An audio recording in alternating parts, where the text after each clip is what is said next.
Hi everyone, Aaron Brooks with Perfect Postures. I hope everyone had a great New Year.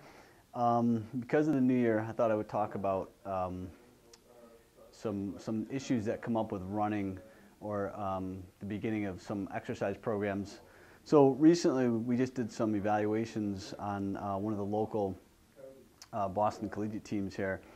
And one of the things that was kind of like a recurring theme, these were runners, is a lot of chronic shin splints, and or a lot of the athletes had some what's called anterior compartment syndrome, which is inflammation and pain through basically the shins.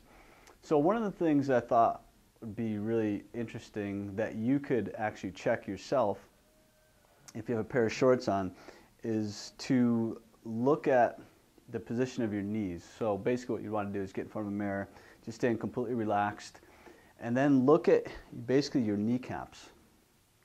If your kneecaps, if one's pointing, so if this is your right one, if it's pointing in over this way, and your left one's pointing this way, or if they have asymmetry where one's pointing in more than the other, then typically there's some dysfunction going on, not with the knees, but actually more with what's happening up in the hips. So basically what would happen is kneecaps are pointing in, more than likely the hips or the femur bone are actually rotating inward.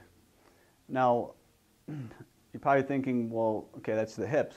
How is that correlating with some of the dysfunction that may occur in the lower extremity? Well, a lot of times people that have an internal rotation of the hips where you see the knees pointing in, the way they get ground clearance is they're going to what's called circumduct. So that means that from the knee down to the ankle and foot, they're going to actually kind of rotate out this way.